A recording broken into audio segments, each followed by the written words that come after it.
Ladies and gentlemen, podcasting since 2005. You're listening to Gamertag Radio with your hosts, podcaster Hall of Famer Danny Pena, the always opinionated Paris Lilly, and from outside of the norm, Peter Toledo. This is Gamertag Radio.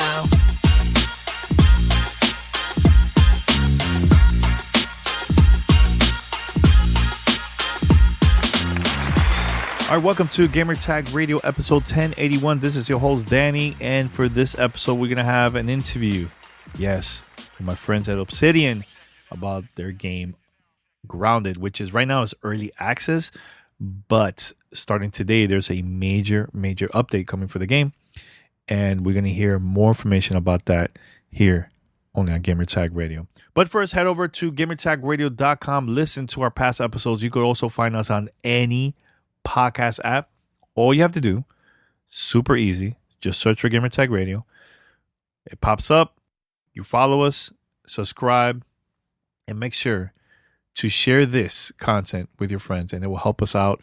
If you could also post a review on iTunes or any other podcast platform, it will help us out big time. Also, if you would like to be part of our fan mail segment or episode, here's how you could contact us. Send us your feedback or questions. Give us a call at 786-273-7GTR. Email us at fanmail@gamertagradio.com or leave a message on speakpipe.com/gamertagradio. All right, so let's go straight to the interview, and we'll be right back after this. You're listening to Gamertag Radio.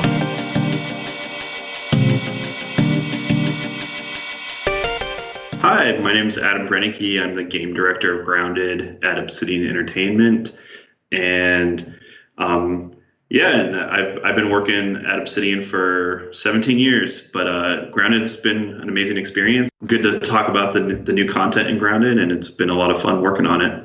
Yeah, I'm very excited to talk to you because I'm a huge fan of Obsidian. You know, I play the older games and everything, right? But Grounded is a very different game than the other ones that you guys worked on in the past, man. So I know there was a small group of your team that worked on it. How many people in total that actually worked on this Grounded? Yeah, so we have about 14 people, give or take one or two.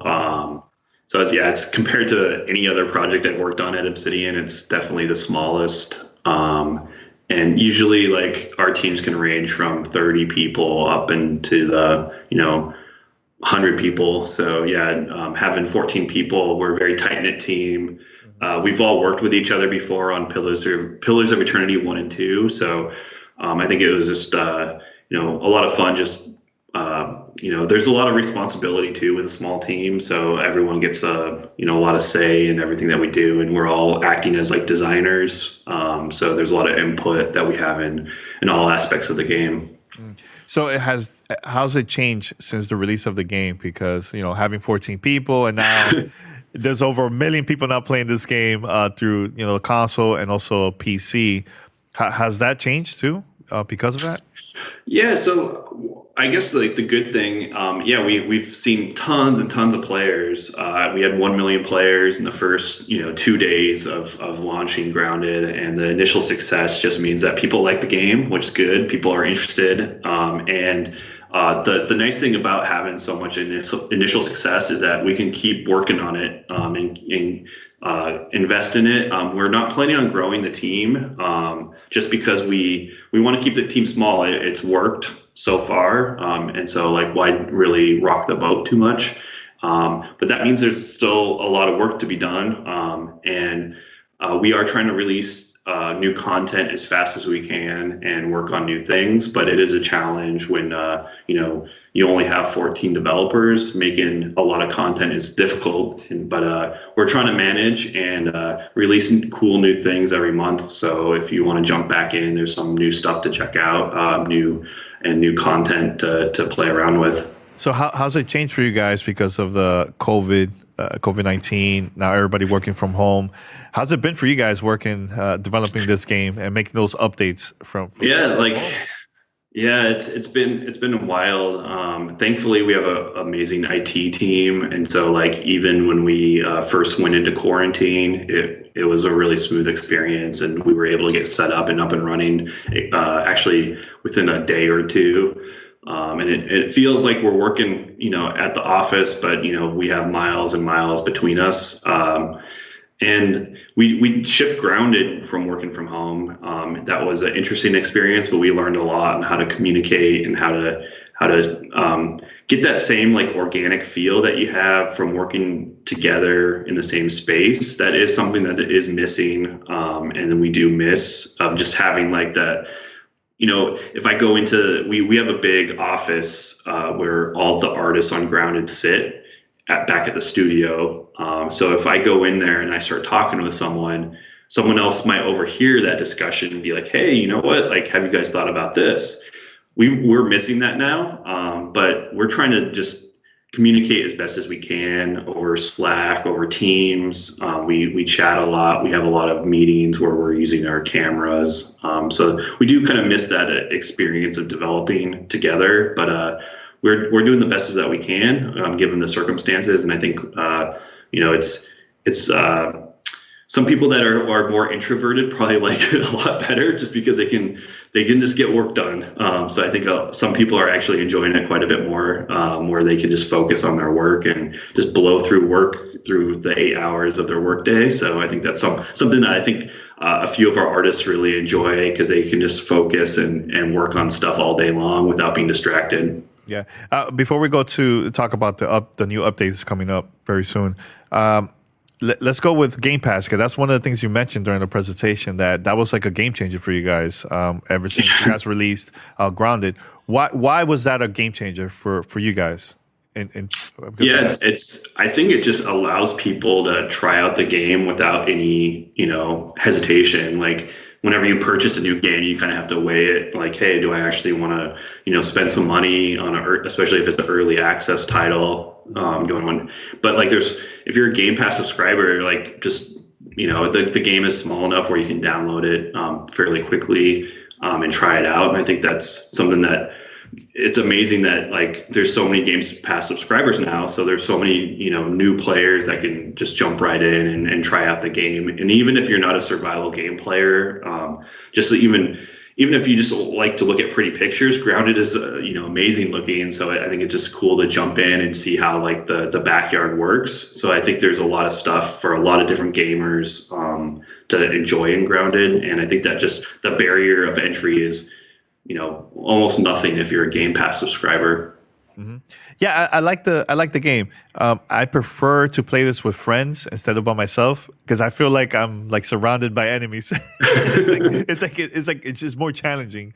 On your own.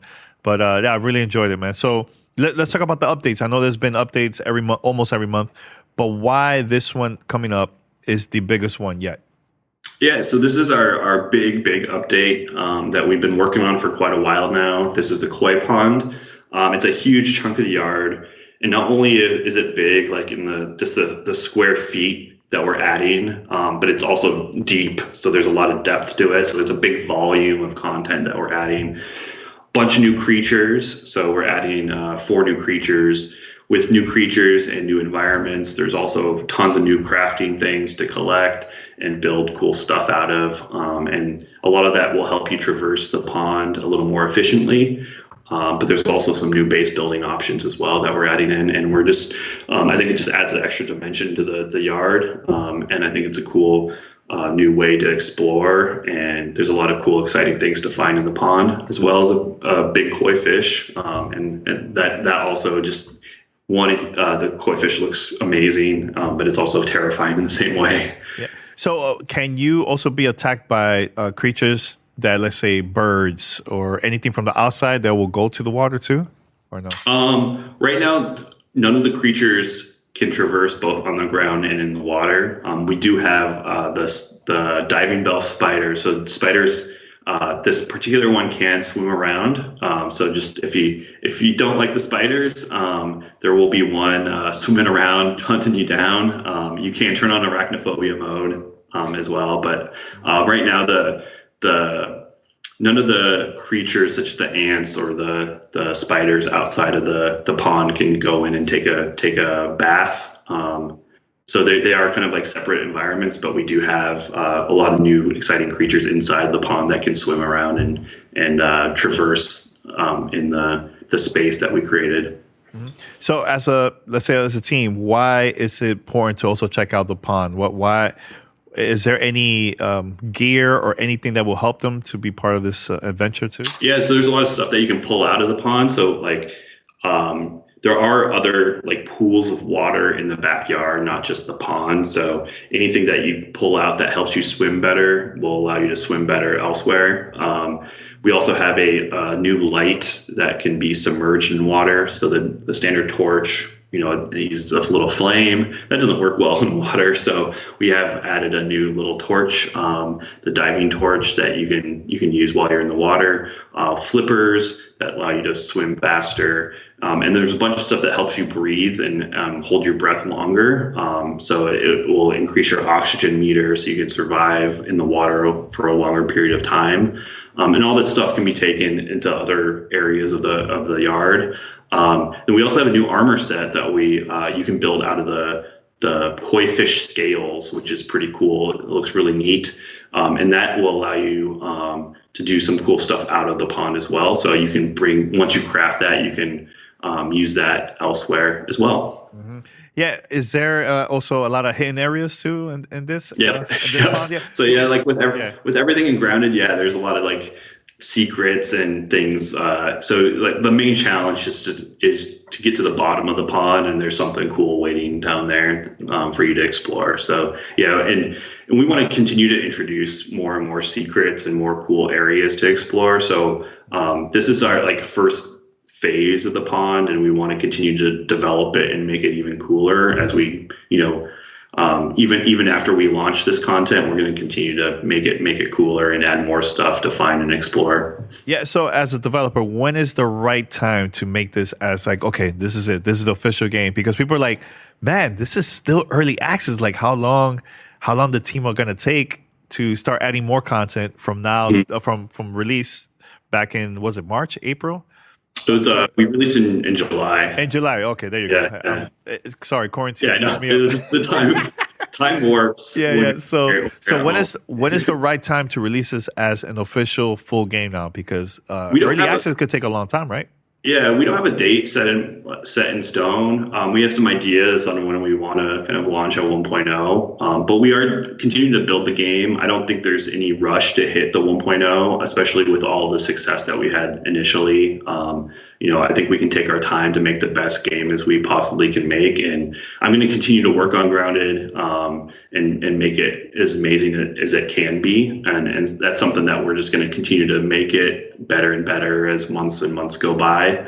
And the first thing that we really want to try to do is create a cool like big story moment. So we are working towards a like act 1 of the story. And all the different little areas that we've been adding over the past few months since we launched. We want to do this pass where we add in all the labs. So we have a lab in the hedge, we have a lab in the haze, and we're introducing a lab in the koi pond. We want to add a few more areas and then really kind of go back through all these areas and make them really, really shine and improve them. And then that will be like the act 1 of Grounded. And then we'll take it from there. So that's kind of like the first phase that we're kind of thinking of. And then we do have plans for future phases as well. Yeah. So I have the Xbox Series X now for a month. I haven't downloaded Grounded yet because there were some games that were not available yet, playable. Is it playable? Can I gotta on Series X right now? No, I don't think it will be available for you. Okay. So for those that are getting the console, next gen console next month, the Series X and S, what is it that is going to benefit them by checking this game out? New console. Yeah, so definitely try it out if you have a Series X, because the game looks amazing. It already looks amazing, but I think just like with the super silky smooth frame rate, we're running at 60 FPS, 4K, and like when I first booted it up and got it running on the dev kit of the Series X, like it's amazing looking. Like it just like if you haven't seen it running on a Series X, like it's mind blowing. Like and then we're also adding HDR, so we have some new lighting coming in, which really pops all the colors, and it's already a beautiful game. But I think just the 60 FPS. And the HDR just pushes it over the edge, and it's just really, really cool to see it in motion. And even if they have the Series S, which is not 4K, it will still look the same, 60 FPS and everything too, or no? 60 FPS, yeah. At 1080p. So we're not running at 4K on the Series S, but it still looks really, really good. And we're one other thing that I'd like to point out is that we are we are still optimizing the game, so a lot of those optimizations that we are making will make their way into the other versions of the game as well. So if you're still running on a Xbox One, you'll get some of those optimizations that we're doing, as well as the PC. Yeah, the PC players too will benefit from some of these optimizations. Wow, really, really cool, man.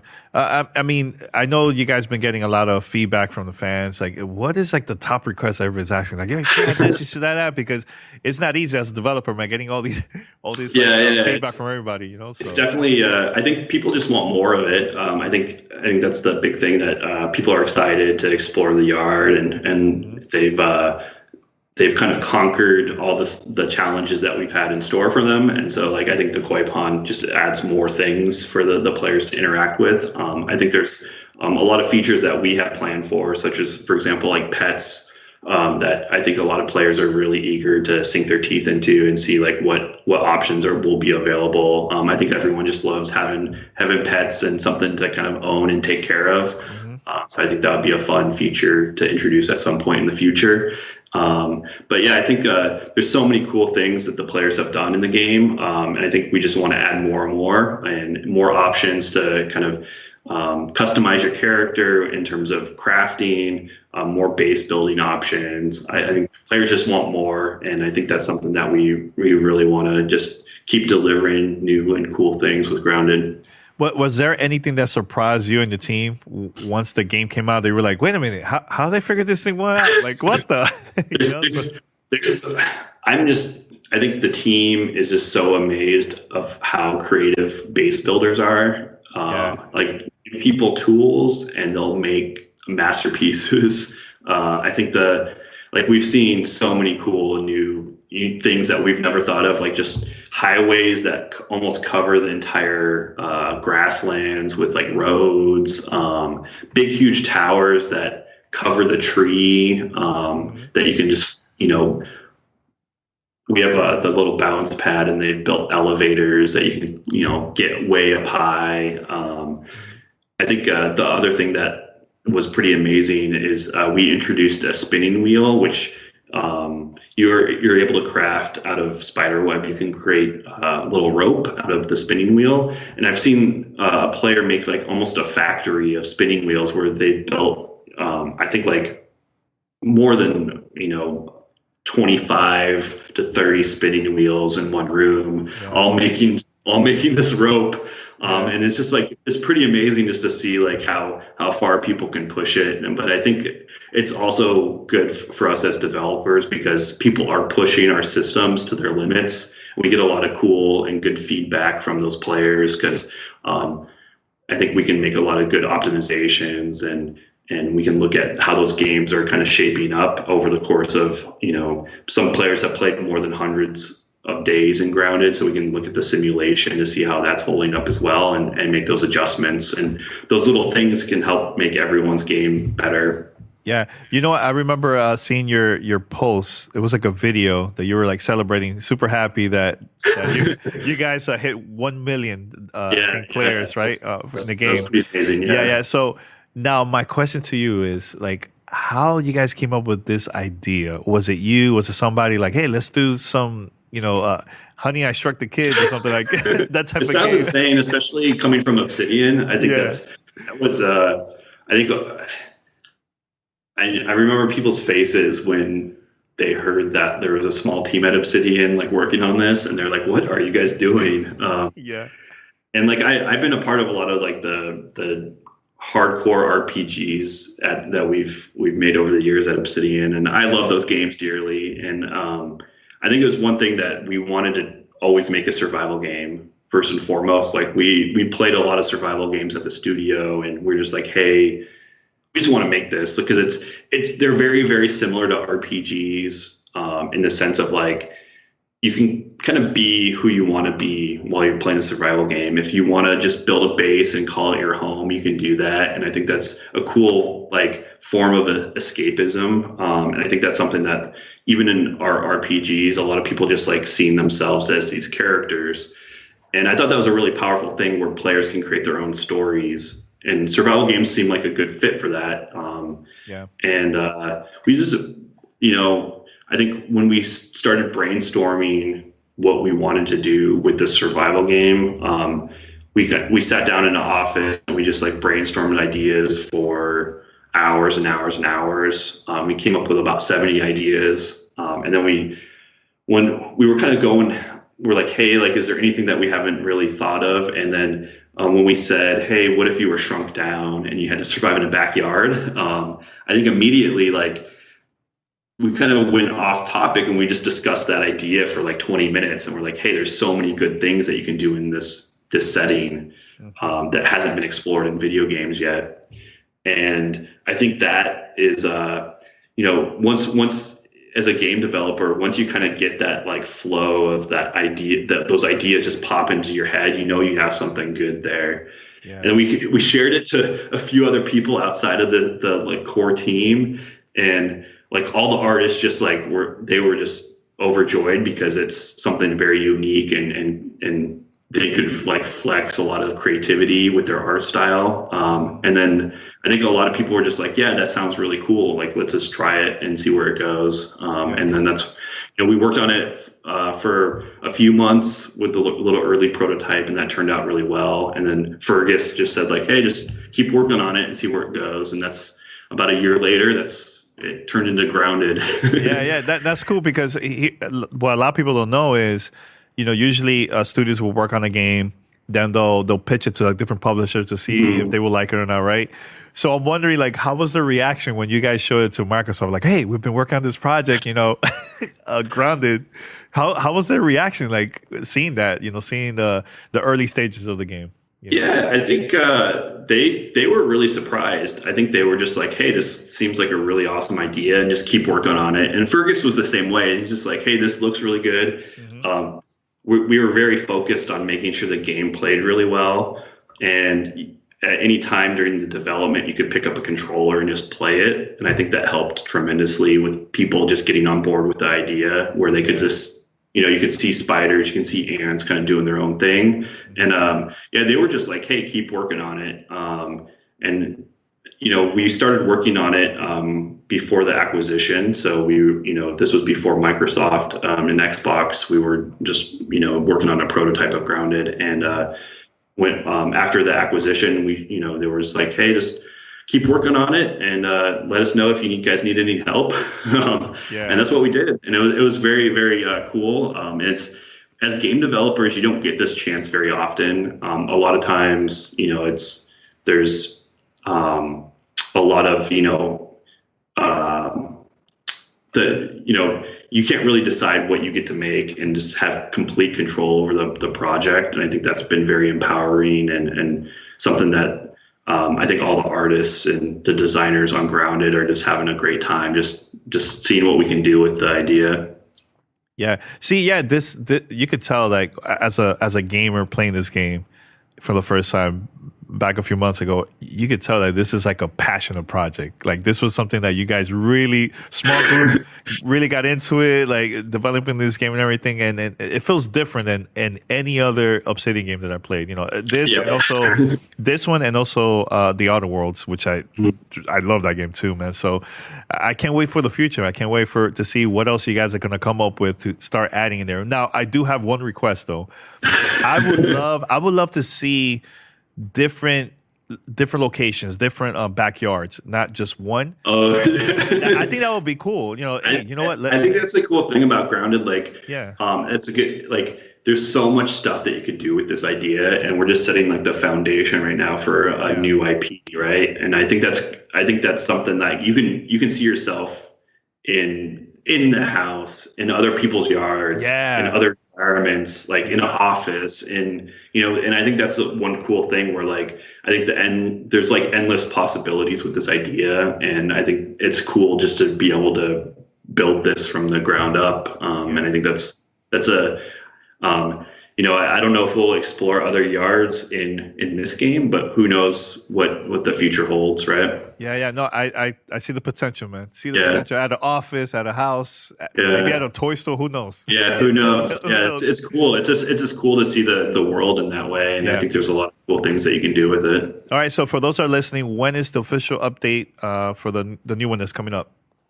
So starting on, I think when listeners will listen to this, I think already there's going to be a public test version. So if you're on Steam or if you're on Xbox, you can join the flight and get this content already. So I encourage everyone that's interested in doing a little beta test. They can get their hands on it right now. And then we're planning on releasing this content in early November. And then we also have the Series X and the Series S launch on November 10th. All right, man. Thanks a lot, man. It was a great conversation, man. I'm a fan of the game. I can't wait to see more, man. So thanks, Danny. Thanks for having me. Yeah, no problem, man. No problem. This is Gamertag Radio. Voicemail at 786-2737-GTR.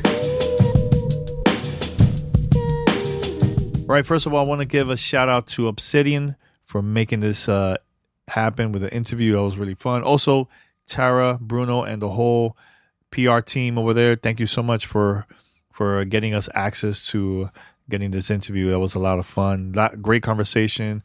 And yeah, I'm definitely gonna try Grounded. I haven't played it for a couple months because I've been playing other games, but based on the update and also future ideas that they're planning to add in the game, I think that's going to be very exciting and a lot of fun. And I love when companies and studios add new content to the games. It will, I think it will keep us busy for a while. And the good thing is this is early access, so you guys can still send requests to the whole team. You could also give feedback of new ideas that you have, and I think that would be awesome. So yeah, but let me know on Discord or on Twitter. Let me know your thoughts about this interview. Right now, we are going to come back later this week. We're going to have more new episodes and everything. We've just been really busy doing some stuff, and I'm in the process of moving, actually. So just want to say that. So you might not hear me next week, but Paris and Pete are going to record an episode live on Sunday, so stay tuned for that. So head over to gamertagradio.com, post your comments and feedback, listen to our past episodes, and like I said earlier, you can find us on any podcast app. All you have to do is just search for Gamertag Radio, post your review if you can, follow us, subscribe, share this content, tell your friends, tell everybody that you know about GTR. It will help us out big time to get new listeners, man. So that's about it. So stay tuned. We have more content coming out later this week. Until next time, I'm out. Peace. Thanks for listening to Gamertag Radio. Be sure to like us on Facebook and follow us on Twitter.